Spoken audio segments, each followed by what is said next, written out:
ఓం సదాశివసమారంభాం వ్యాసశంకరమధ్యమాం అస్మదాచార్యపర్యంతాం వందే గురుపరంపరాం. జ్యోతిషాస్త్రాన్ని భావితరాల వారికి ప్రసాదించిన ఋషుల యొక్క పాదపద్మాలకి నమస్కారం చేసుకుంటూ, అలాగే నాకు ఈ జ్యోతిష విద్యను నేర్పిన గురువర్యులు జ్యోతిష బ్రహ్మ కీర్తిశేషులు శ్రీ ఈరంకి సూర్యనారాయణమూర్తి గారు, సూర్యశ్రీ దైవజ్ఞ గారి యొక్క పాదపద్మాలకి నమస్కారం చేసుకుంటూ, ఓం శ్రీ మహాగణాధిపతి నమః, శ్రీ గురుభ్యో నమః, హరి ఓం. వీక్షకులందరికీ నమస్కారం. వృషభ రాశి వారికి ఈ వారం సాధారణమైనటువంటి గ్రహ సంపత్తి గోచరిస్తూ ఉన్నది.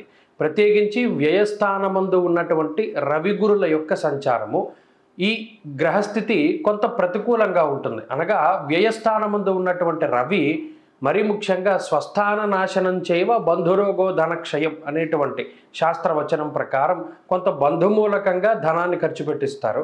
అలాగే ప్రయాణాల మూలకంగా ధనాన్ని ఖర్చు పెట్టిస్తారు.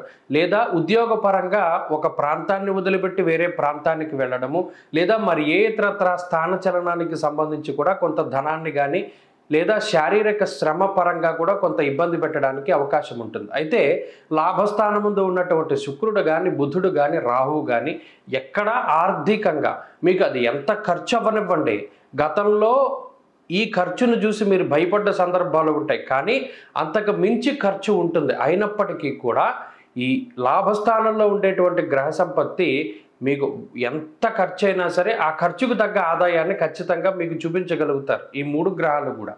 అందువల్ల ఆదాయ పరంగా లేదా ఆర్థిక వనరుల పరంగా మీకేమి లోటు ఉండదు. సమయానుకూలంగా మీ చేతికి డబ్బు వస్తుంది. అది మీరు అప్పు చేశారా లేదా ఏదైనా బ్యాంకు దగ్గర నుండి రుణం తీసుకున్నారా అది పక్కన పెడితే మీ అవసరాలకు తగ్గట్టుగా మీకు ఎప్పటికప్పుడు డబ్బు అనేటువంటిది లభిస్తూ ఉంటుంది. ఆ పరంగా ఇబ్బంది లేదు. అయితే ఆరోగ్యపరమైనటువంటి శ్రద్ధ అవసరం. మరీ ముఖ్యంగా రవి బలం ఎప్పుడైతే తగ్గుతూ ఉన్నదో ఉష్ణ సంబంధమైనటువంటి సమస్యలు, ఎండ దెబ్బ తగులుతూ ఉండడం కానీ, చర్మ సంబంధమైనటువంటి సమస్యల వల్ల కానీ, లేదా కాలాన్ని అతిక్రమించి భోజనం చేసేటువంటి విషయాల్లో వృషభ రాశి వారు చాలా జాగ్రత్తగా ఉండాలి. వృత్తి ఉద్యోగాల పరంగా ఉద్యోగపరంగా కొంత ఒత్తిడి అధికంగా ఉంటుంది. మరీ ముఖ్యంగా ఎక్కువ శారీరక శ్రమతో కూడి ఉన్నటువంటి పని చేసేటువంటి ఆవశ్యకత ఉద్యోగపరంగా ఉన్నది. పై అధికారుల నుండి కొంత ఒత్తిడి ఉంటుంది. అలాగే వ్యాపార పరంగా సానుకూలమైనటువంటి పరిస్థితులు ఉన్నాయి. విద్యార్థులకి గ్రహ సంపత్తి చాలా అనుకూలంగా ఉన్నది. మరీ ముఖ్యంగా స్త్రీలకు ప్రత్యేకించి ఈ గ్రహస్థితి కుటుంబ సౌభాగ్యాన్ని ప్రసాదిస్తుంది.